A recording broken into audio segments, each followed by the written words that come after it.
All right, let's get started. Our topic that we had this week, really the last couple of weeks since we missed class last Monday for Labor Day, was how do we record transactions? You know, companies, they enter into thousands of transactions every year, and we have to have some way of getting those transactions recorded into the accounting records so that when the time comes, we can compile the effects of those transactions and create our financial statements. Now, the way in which we're going to do this recording of transactions is we're going to use this chart that I've got right here on the screen, along with these two words that are awfully important in accounting: debit and credit. And I'd like to take a look at this for just a couple of seconds. And let's start with just a couple of basic definitions. Let's define the words debit and credit. Taken by themselves, the words debit and credit have very little meaning. They don't mean much at all. The word debit means left. The word credit means right. If you think about a T account, the left-hand side of the T account is called the debit side. The right-hand side is called the credit side. Now, by themselves, debit and credit don't mean a whole lot. But when we combine the debits and credits with the different types of accounts that we've learned, we get a whole bunch of meaning. We get these increase, decrease rules. Take a look at them with me. If, for example, we have a transaction, let's say we sold something to a customer who paid us. Now, in that transaction, we got cash, right? The customer paid us money. We got cash. And we know that cash is an asset. And that asset is increasing. We are the ones getting the cash. Asset increase, we would record that using a debit. I give you another transaction. We get a utility bill in the mail and we pay it. Now, in that transaction, we're the ones giving up the money. We're paying the cash. So our asset has decreased. Asset, decrease, record that with a credit. Liabilities, equity, revenue, just follow the opposite set of rules. Increase on the credit side, decrease on the debit side. Expenses follow the same rules as your assets. And this is just one of those things. You just have to know it. The sooner you get this committed to memory, the sooner you know it, the sooner you could look me in the eye and say without blinking, liability, decrease, debit. The easier life becomes. For tonight, we'll keep this up. We'll refer to this as we work through our example, but you want to get this down sooner rather than later. Okay, with that said, can we take a look at our problem for the evening? Let's just read it so we know what it says. XYZ Company began their operations on June 1st of 2026, and they entered into these 10 transactions that you see right here. And the first requirement is for those 10 transactions, write the journal entry. Come up with the debits and credits to record the transactions. And I'm going to do the first, and I'm going to kind of get us off and moving in the right direction. But then there's going to be some that I'll ask you guys to do as well. So I'll ask you to volunteer and do a little work tonight as well. Take a look at that first transaction. All right, on June 1st, we started our business. and we sold common stock to owners in the amount of $300,000, and we borrowed $60,000 from the bank on a 3-year note payable. Now, look, it's with a little bit of practice. At some point, a little bit of practice, you're just going to read a transaction like that, and you'll know exactly how to record it. But that just doesn't happen. You got to get the practicing. And until maybe we reach that point, I think an excellent way to think about this and to approach it is ask yourself, what did I get? What did I get in this transaction? And what I got was money. I got $360,000 of cash. And I know cash is an asset. And that asset is increasing because I'm the one getting the money. Asset, increase, record with a debit. So we're going to debit our cash for what we received, which is $360,000. Remember, debit means left. So when we are debiting an account in a journal entry, kind of push them all the way to the left. However, we have learned that there is this pesky double entry accounting thing. And that is, you can't just have a debit and call it a day. You got to have debits and credits in your journal entries. So what else happened? Well, it says that we sold common stock to owners. And what that means whenever we sell stock to owners is owners have invested money into the business. They've given the business cash in exchange for shares of ownership that we call stock. And when owners invest money, the company's equity has increased. We have more owner investment. Equity, increase, record that with a credit. So I am going to credit the common stock account for what the owners have invested, $300,000. Remember that the word credit means right. So the accounts that we are crediting in our journal entry, we will indent into the right. But that's not the only thing that happened here. In addition to the owners investing money, we went to the bank and we took out a bank loan of $60,000. And we know that a bank loan is a borrowing, that is a liability. And the liability has increased. Well, we now owe the bank $60,000. Liability, increase, credit. And we've learned that a bank loan, we call that a note payable. So we'll credit our notes payable, $60,000, and that's a journal entry. Are there any questions on what I did in recording that first transaction?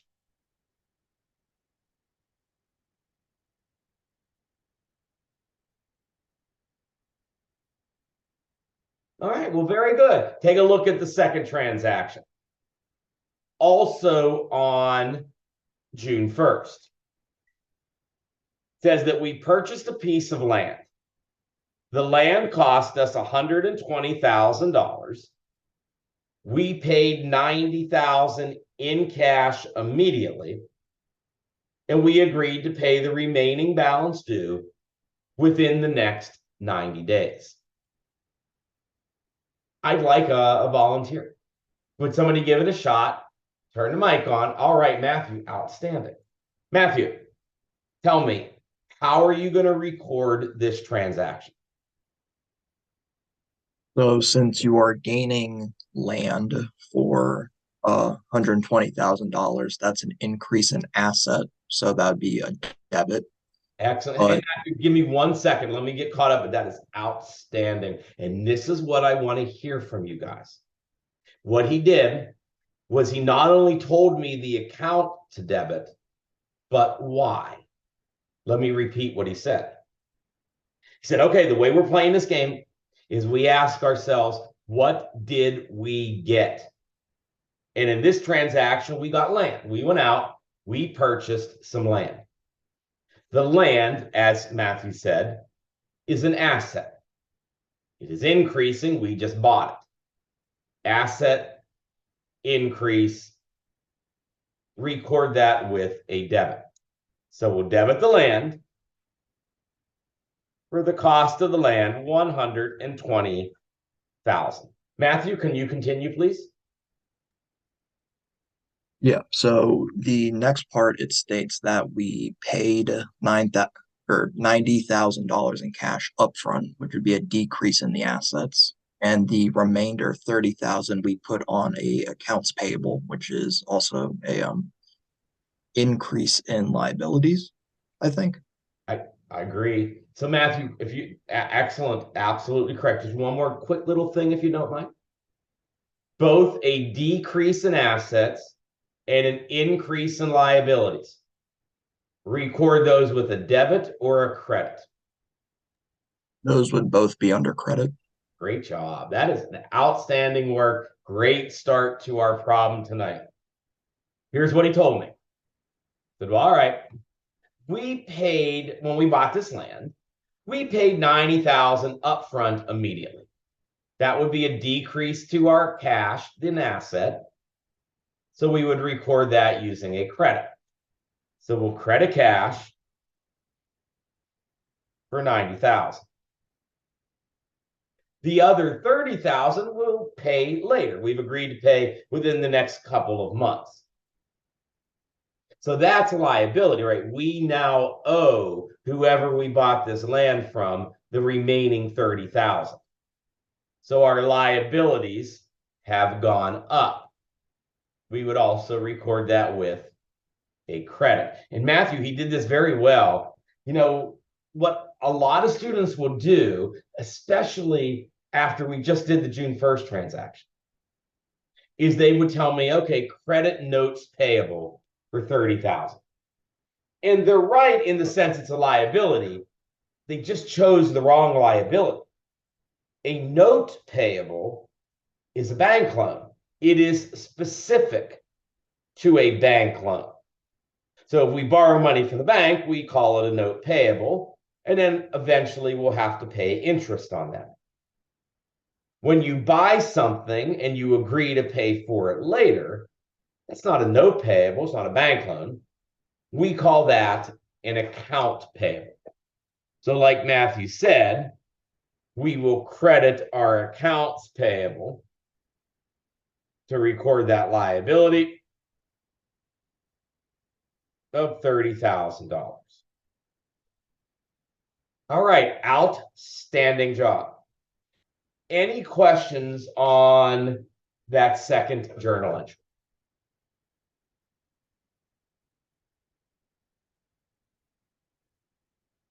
Okay, good. Take a look at the third one. Third one says, all right, on July 1st, well, remember this land that Matthew bought here, he didn't pay for all of it. We agreed to pay for some of it later.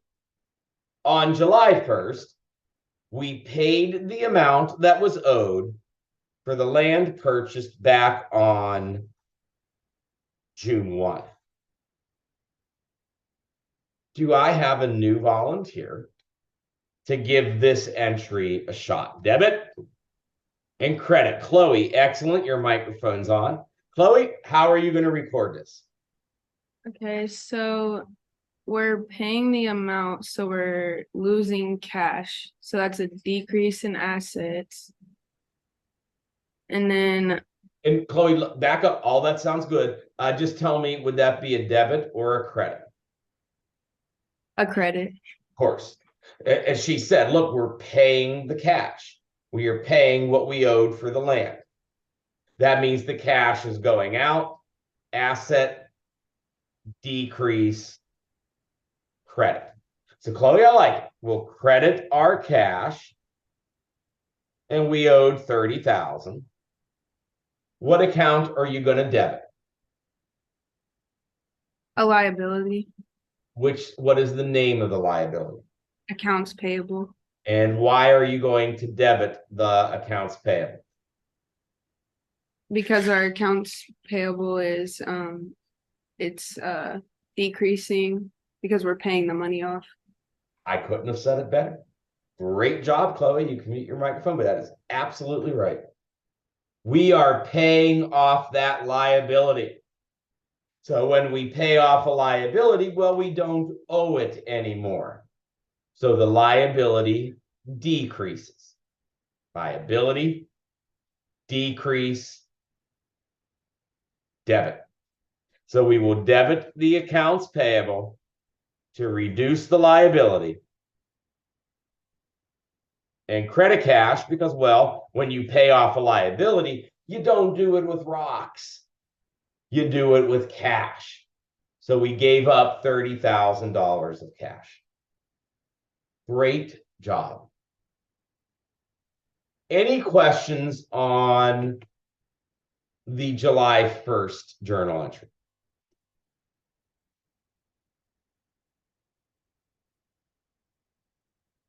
I'm going to do the next one. I'll do the next entry. But once I have it up, I will have a question. So I'll ask for a volunteer to answer. But take a look at our next transaction. On July 17th, we paid our stockholders a dividend. Paid a dividend to our stockholders in the amount of $8,000.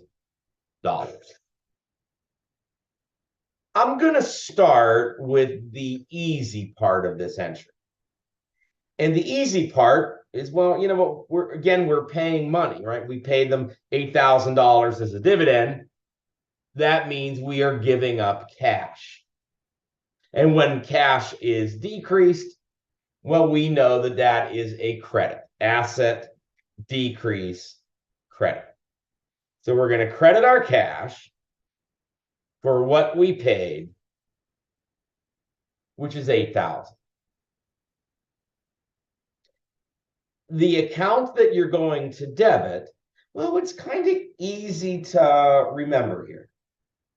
Whenever you pay a dividend, you debit the account called dividends. So we're going to debit our dividends account and credit cash. Now, here's my question. I'd like maybe a new volunteer to answer it, please. Dividends. What type of account do we classify dividends as? Keaton, excellent. Your microphone's on. What It's type of account is dividends? contra equity account. Very good. Keaton, I want to write that and then have just a couple of more follow-ups for you. So hang out with me for just a second. Okay. But he's absolutely right. The dividends account is the first of what will be a handful over the next handful of weeks of contra accounts that we are going to learn. The dividends is classified as a contra equity account.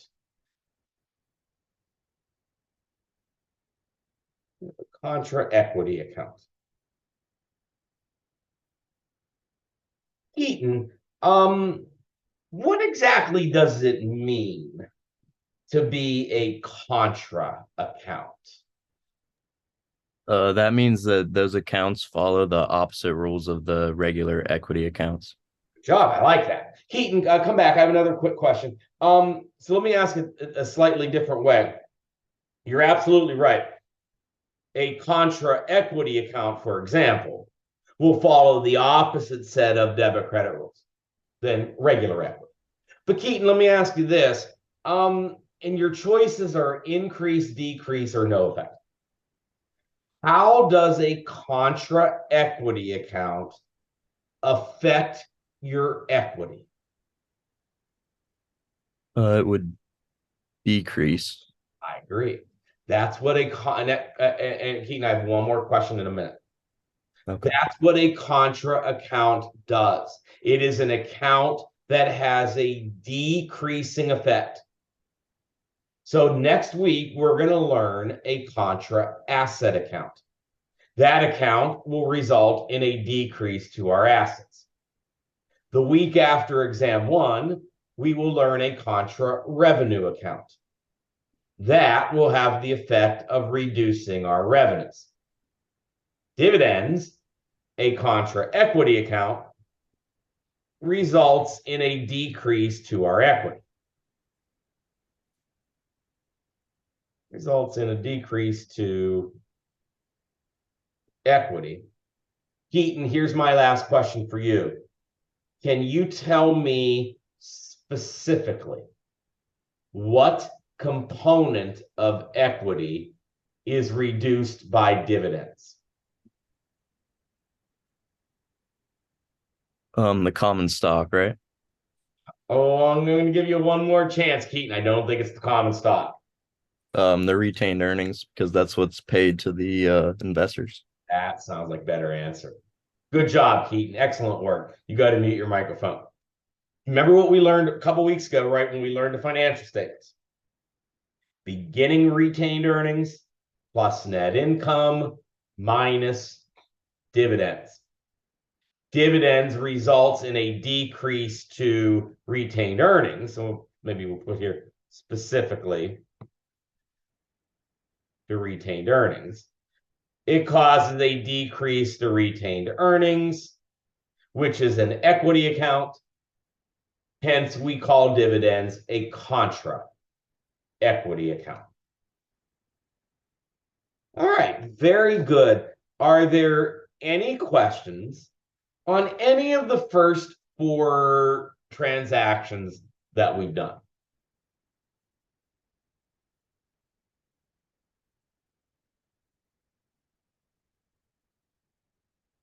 Take a look at the next one then. On July 31st,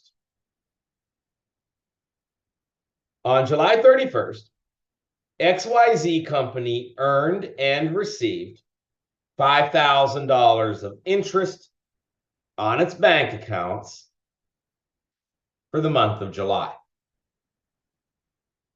Can I ask for a new volunteer? Somebody want to give this one a shot? Debit and credit to record this transaction.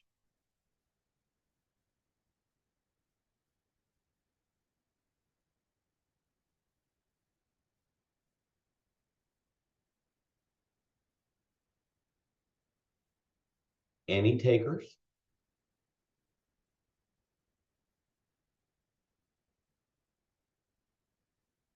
All right, I'm going to do this one, but that means I want to hear from somebody to do the next one. So we will need a volunteer for the next transaction, but I'll do this July 31st. And it says that we earned and received 5,000 of interest. And it specifically says we received it. That means the bank gave us that money. We have that $5,000 from the bank, which means our cash has gone up. And when cash increases, we know to debit our cash account. So we'll debit cash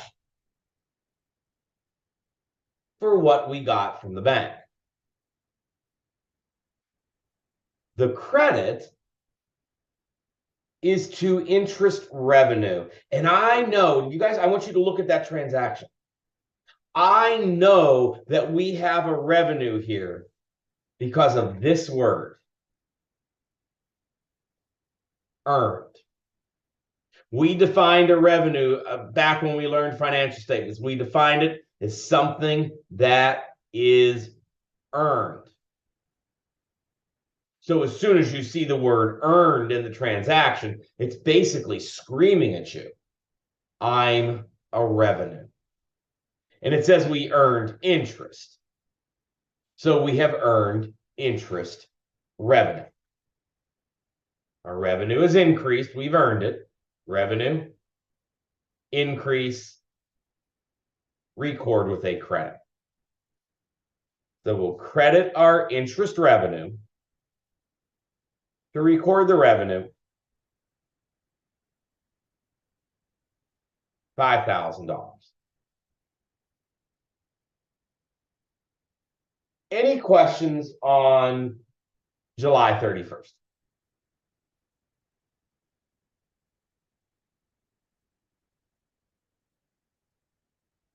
All right, now, like I said, I want to hear volunteer for the next one.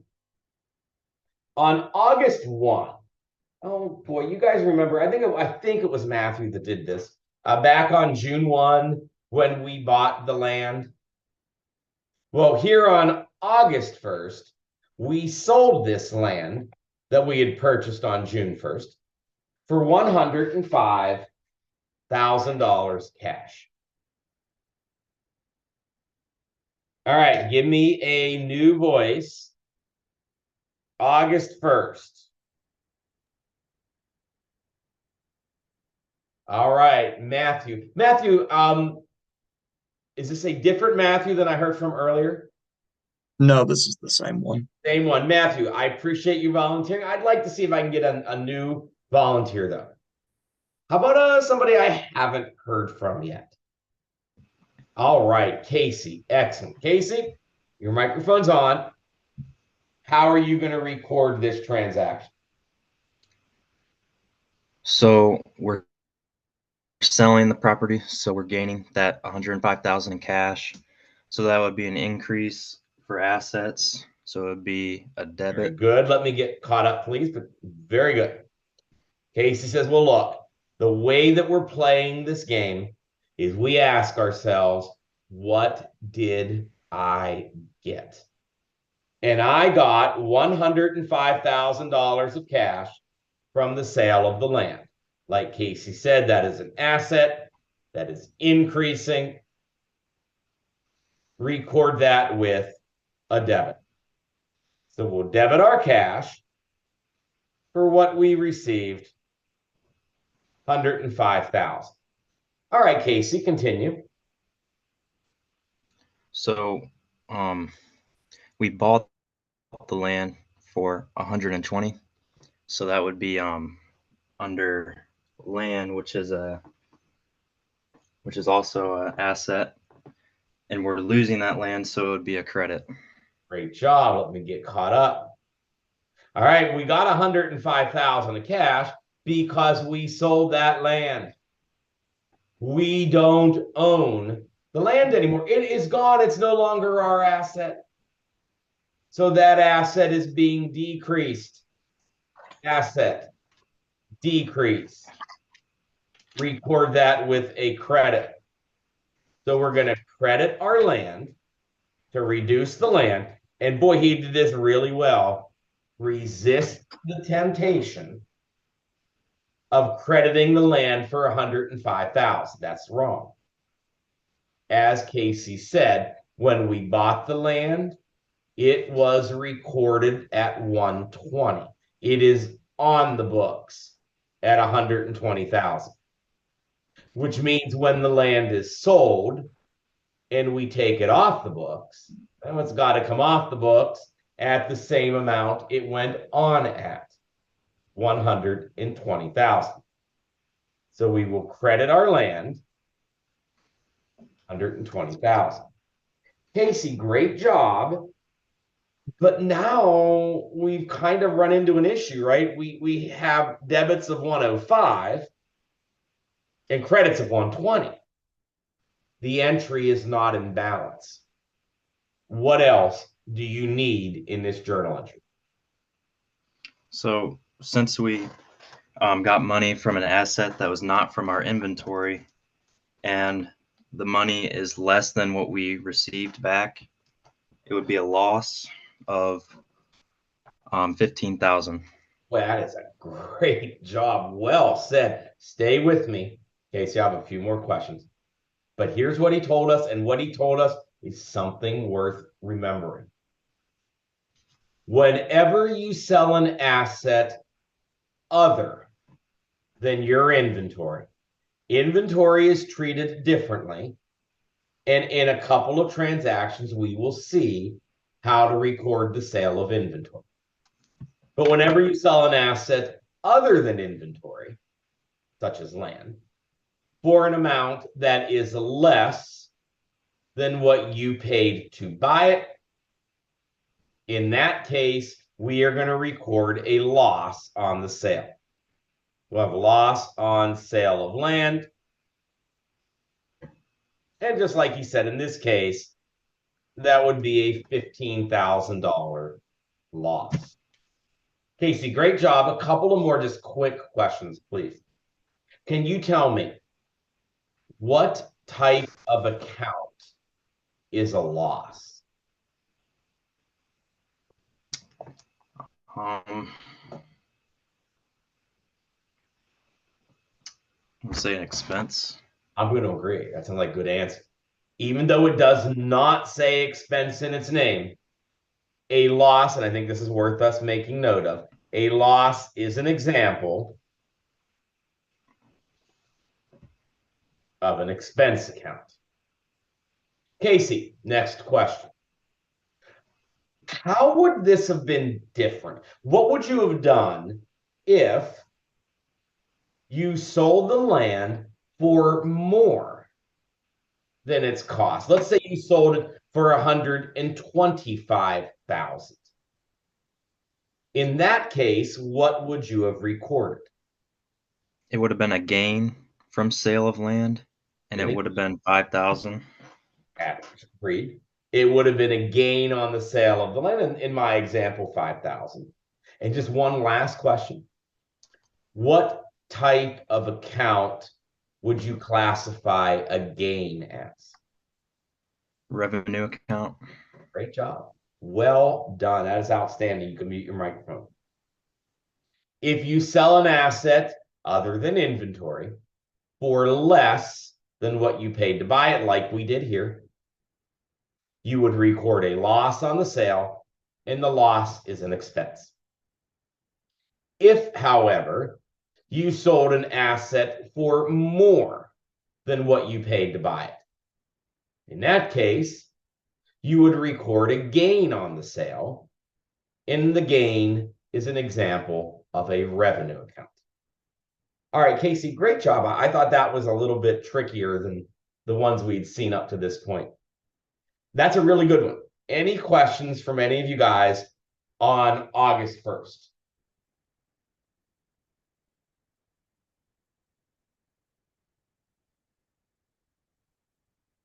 Okay, well, very good. Take a look at the next one. The next one I don't think is too bad.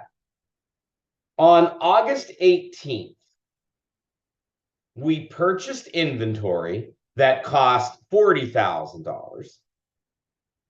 And we purchased supplies that cost $15,000. Both the inventory and the supplies were purchased on account. Can I please ask for a new volunteer? How would you record this transaction?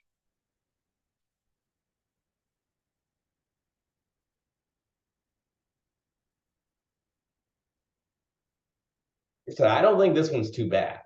I actually think this one's pretty straightforward. It's a good time to get your volunteering out of the way.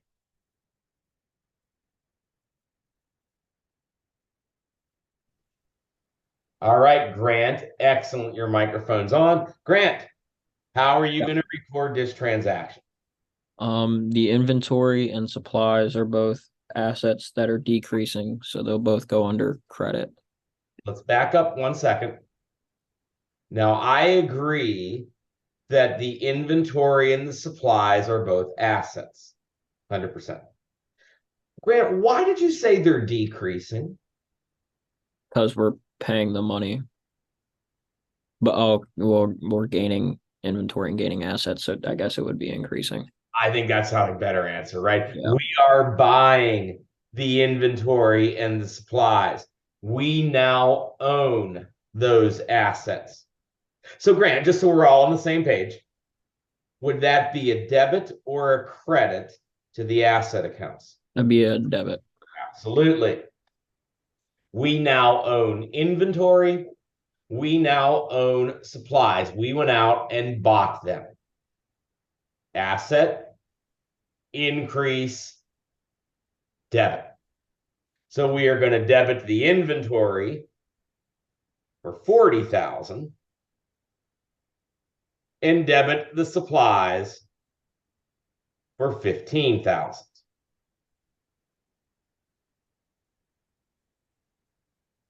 All right, Grant, what account are you going to credit? Would it be cash as an asset? I'm going to read this to you one more time, and I want you to rethink that and give me another answer. Here's what it says. We purchased inventory that cost 40,000, and we purchased supplies that cost 15,000. Both the inventory and the supplies were purchased on account. Grant, does that change your answer? Not really, but Yeah. I'm just a little confused, so. That's all right. Let's get him just a little bit of help. He's absolutely right on what he's done. How about Grant? You got to mute your microphone. Adam, your microphone turned on. I don't like cash. What would you credit here? Accounts payable? Why? That sounds good. Tell me why accounts payable. It says on account. And what type of account is accounts payable? The credit. You're crediting, but what I want to know is what account type it is. Liability. Liability. And that liability is increasing because you now owe the money. Good job, Adam. You can go to mute your microphone, but you're absolutely right. When it says that you bought something on account, what that means is you bought it, you said thank you, I will pay you later. So as of August 18th, we now owe whoever we bought the inventory and supplies from, we now owe them 55,000. So we record this liability to reflect that. I do have one more question about this. But first, any questions from you about this journal entry? I have a question. Go ahead, Carter. So whenever it says purchased on account, that always mean it's going to be accounts payable. That's correct. Okay. That's what account means. Buying on account means that you bought it and you're going to pay for it later. So that'll always be an account payable. Okay. Thank you. Any other questions?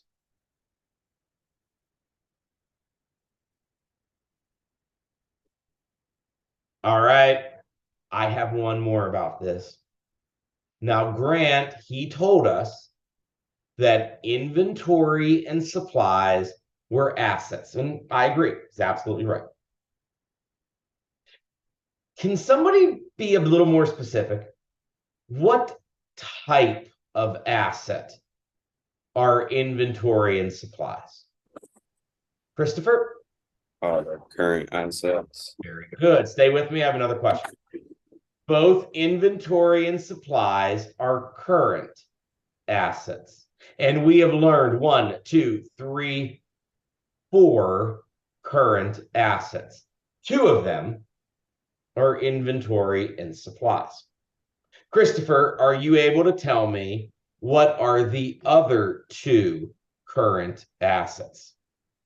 Cash and accounts receivable. Great job. You can mute your microphone, but excellent.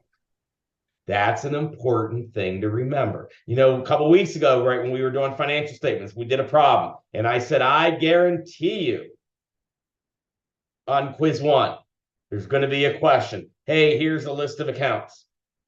Calculate the total current assets. Easy one to do. Cash, accounts receivable, inventory, supplies. And that question was there. 2 weeks from tonight, you'll be taking exam 1. And I'll guarantee you, one of the questions on that exam, hey, here's a list of accounts. Calculate the total current assets. And nobody here should miss that. In fact, you should answer that in all of 6 seconds. Cash, accounts receivable, inventory, supplies. All right, take a look at the next transaction. The next one, this is the hard one. The sale of inventory, that is the one that is tricky to record. Let's read it together. It says on November 2nd, we sold 3/4 of the inventory that was purchased on August 18th for $80,000. The customer paid $15,000 cash immediately and agreed to pay the remaining balance due within the next 60 days. Like I said, this is a tough one. This is tricky. You don't have to do the whole thing. But is there some, I'll take anybody on this one. Is there, all right, Zane, your microphone turned on. Zane, can you get it started? What are you going to include in your journal entry? So I started by debiting cash $15,000 because we're receiving 15,000 up front. Continue. Then we are also receiving an accounts receivable of $65,000 because they bought it on account and agreed to pay for it later. Great job. Can I get caught up? Stay with me. Yep. Here's what he said. Everything is great. He says, all right, what did I get? Well, I got $15,000 of cash. That was paid to me right up front. The customer also said, well, look, I'll give you a total of 80,000, 15,000 right now. And then the other, what is that, 65,000 in a couple of months. And just like Zane said, money owed to me. That is called an account receivable. And we just heard 2 minutes ago that that is an example of an asset, specifically a current asset, but it is an asset. So we would debit our accounts receivable to record that 65,000. All right, Zane, excellent job. Did you want to continue? Sure. Keep on. We would then credit our inventory $30,000 because that's 75% of our total inventory. I like it. Zane, can you just tell me though, why are you going to credit the inventory account? Because we sold it from our inventory. We're removing inventory. Excellent answer. Oh, and Zane, just, I know we all know this, but it just doesn't hurt to hear it one more time.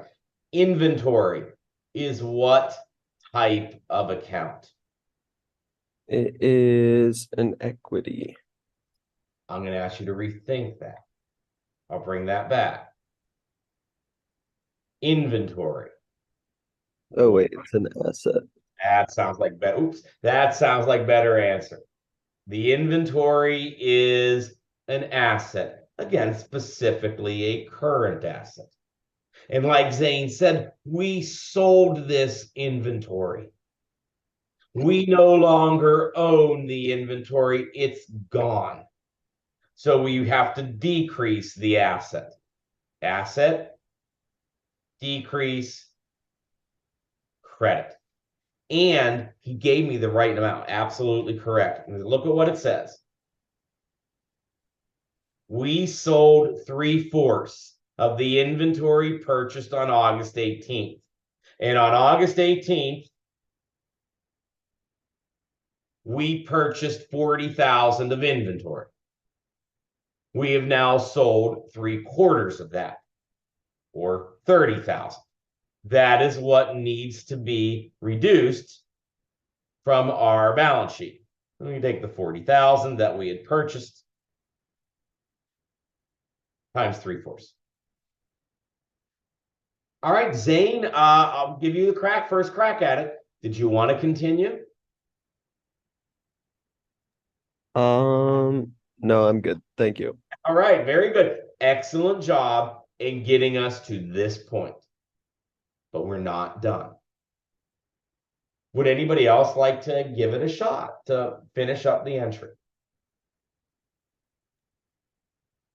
Matthew, what are you going to do to continue recording this sale of inventory?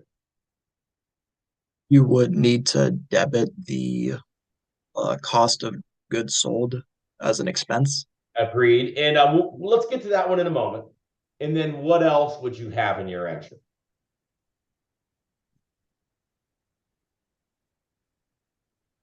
One other thing that you Sales revenue.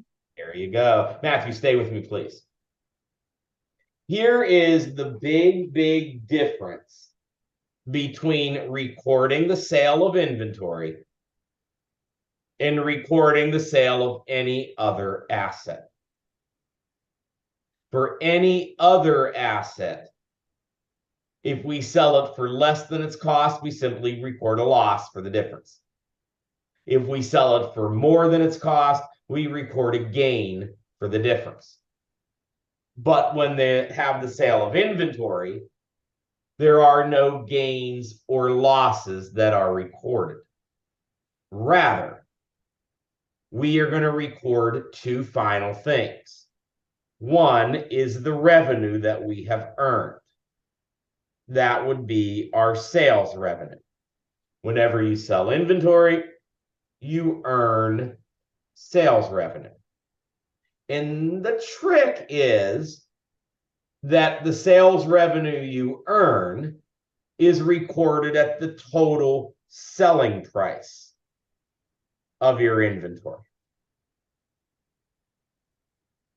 And what we sold this inventory for was a total of $80,000.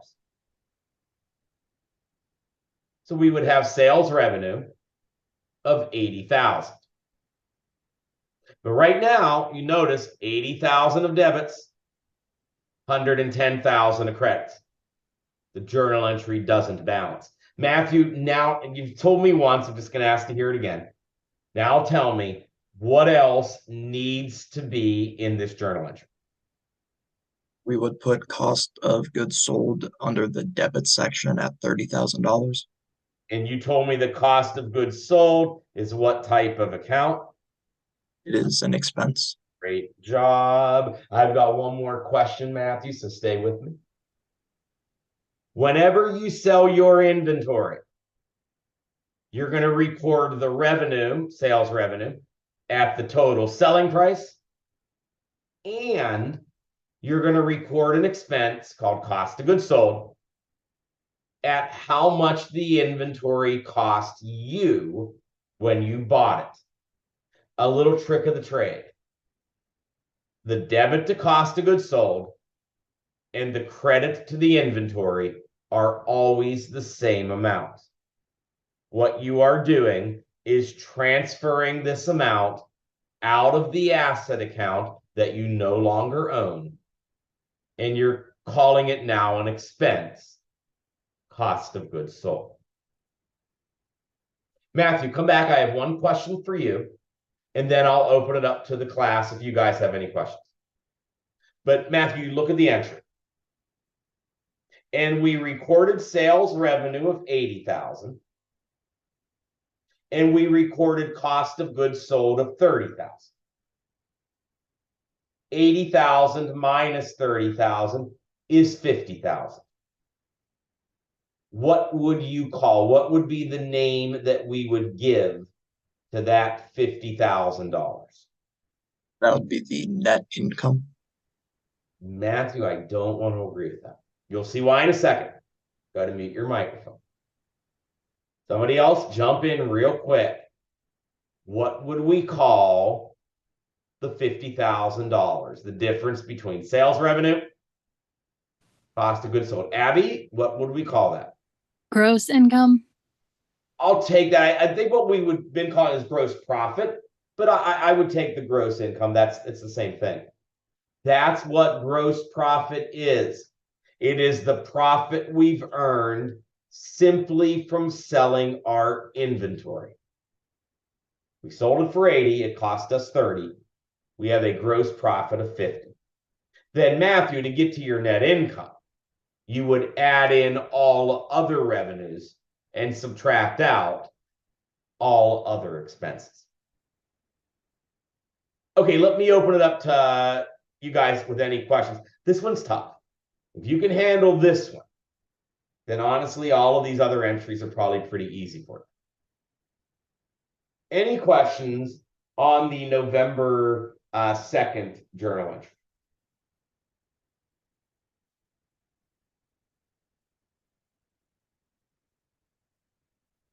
All right, well, very good. We've got 2 more entries to make, and then we've got 1 calculation to do. I'd love to get maybe 2 more volunteers to finish up the entries. Take a look at November 30th. On November 30th, it says that we received and we paid a $9,000 bill for advertising that we did in the month of November. So November 30th.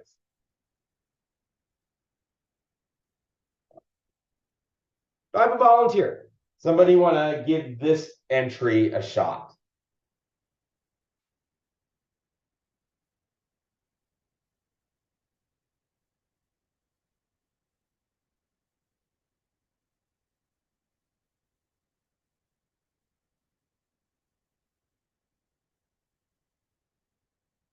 Any takers?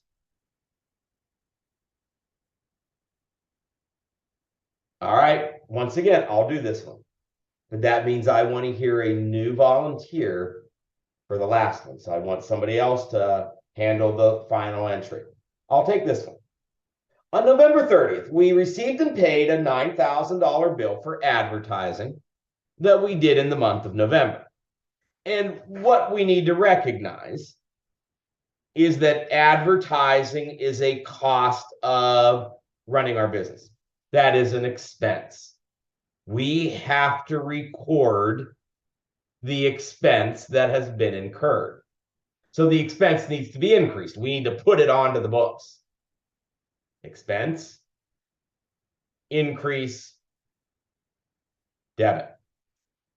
So I'm going to debit my advertising expense to record the expense, $9,000.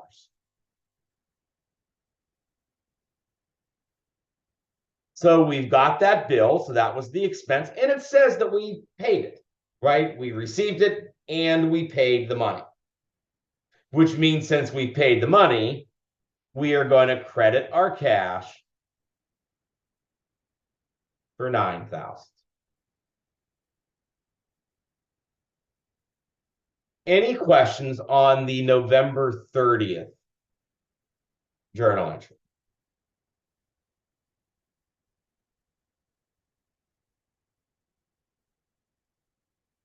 All right, we got one more. December 17th. Let's put it right here. I've got the space.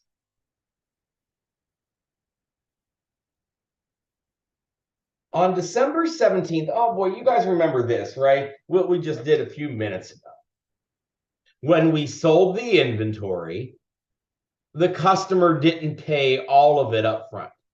They paid a little bit up front. They agreed to pay the rest within the next couple of months. On December 17th, we received a partial payment of $21,000 from the customer who bought the inventory back on November 2nd.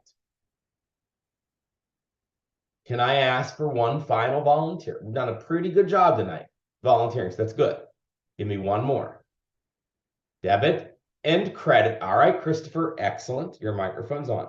Christopher, debit and credit to record the December 17th transaction. Well, we gained 21,000 in cash. So that would be a debit to our cash account for 21,000. Absolutely. What did we get? Well, we got 21,000 of cash. So debit cash. Okay, Christopher, what are you going to credit? The accounts receivable account would be credited 21,000. I like it.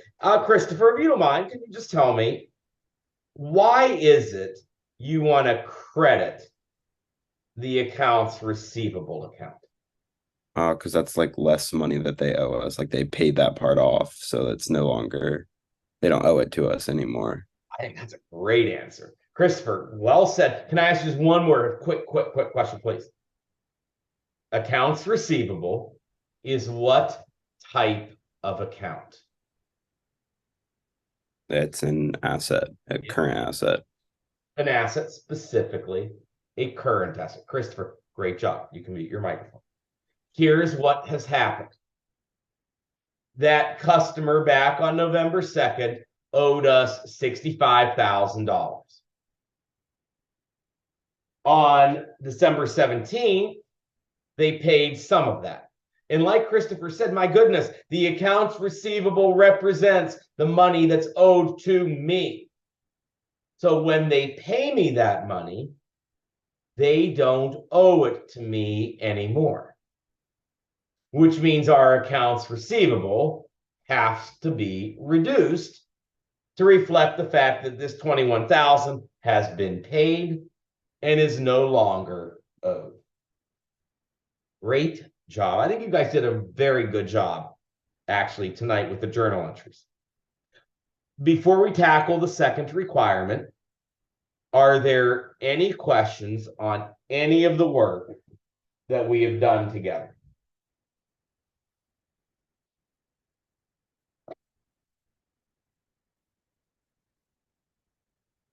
I have a question.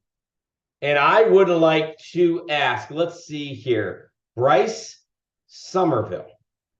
Bryce, would you please turn your microphone on for just one quick second?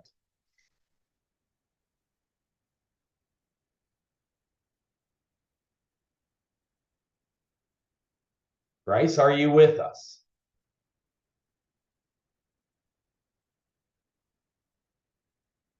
All right, perhaps not. So let's get, I would now, how about I hear from Andrew Crow. Andrew, would you please turn your microphone on for just a moment?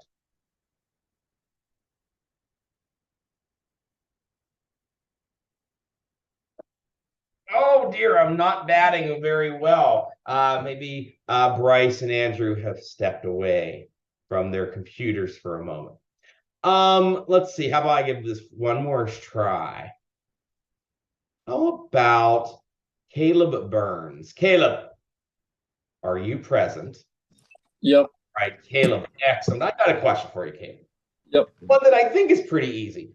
Requirement number 2 wants you to calculate XYZ company's net income for 2026. Caleb, my question, what's the basic equation to calculate net income? Would it be the assets equal liability plus equity? Caleb, go ahead. What were you going to say? Hold on. Let me check my notes. I think I got that backwards. I don't think I want to use that calculation. I'm going to give you one little hint, see if it'll trigger something. Go ahead. Revenue minus expenses equals net income. That sounds like a much better answer. Revenues minus expenses equals net income. So what we have to do is go through our journal entries and identify the revenue accounts and identify the expense accounts. Caleb, you can go ahead and mute your microphone for a moment. I'm going to do the work. And then once I do the work, I'm going to ask you to come back and just tell me if you will agree or disagree with my final answer. So he has told us revenues minus expenses equals net income. And the good thing is picking these accounts out should be pretty easy. The revenue accounts say revenue. So I want to go through every journal entry we made. And let's see if we can find things that say revenue. Nothing there. Nothing there. Nope. Nothing there. Up. July 31st. Interest revenue, $5,000. That's a revenue. Let's put that into our calculation.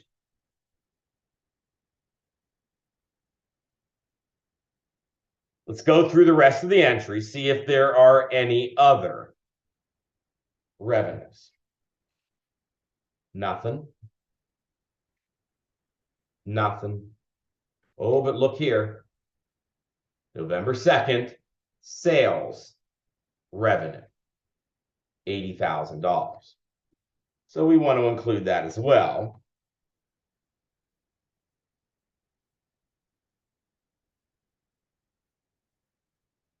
And then we look at the last two, and there's no revenues there either. Okay, so those are the revenues. And like Caleb said, well, we got to take the revenues and subtract the expenses.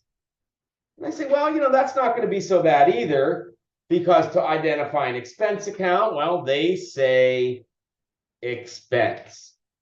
So I want to go through the journal entries one more time, looking for things that say expense. Nothing. Nothing. No expense there. Nothing that says expense. Nothing that says expense here. No expense here. Nothing here. Oh, but look. November 30th. Advertising expense. $9,000. So let's subtract that out. Caleb, turn the microphone back on for a moment, please. Okay. All right. So that gives me a net income here of $76,000. Do you agree with that answer? So I think I disagree, because wouldn't you have to apply or add the common stock plus retained earnings to the expenses?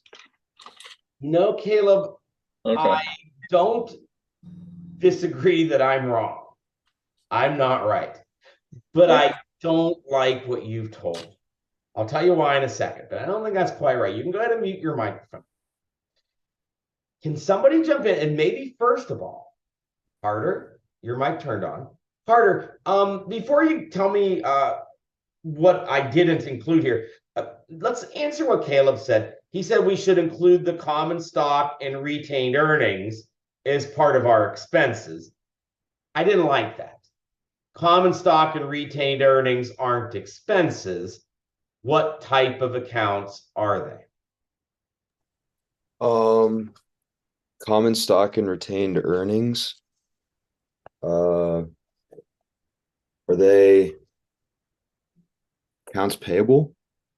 I don't want to agree with that. Carter, don't walk away yet. Give you one more shot at this. Here's your account types. What type of account is both common stock and retained earnings?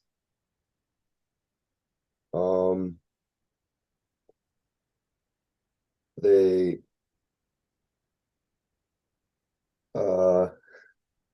equity. They are both equity accounts. Retained earnings, common stock, they make up our equity, not expenses. So Caleb, I didn't want to include them in this calculation because they're not a revenue, nor are they an expense. All right, Carter, you turned your mic on. I'm still not done with this. Can you tell me what I'm missing? You're missing the cost of goods sold. Very good. Don't forget that the cost of goods sold, even though it does not say expense, the cost of goods sold is an expense account. So we have to subtract that out as part of the expenses. 30,000. Good job. But I will tell you guys, I'm still not done. What else am I missing in our calculation? Chloe? Is it the loss on the sale of land? Kind of account is a loss?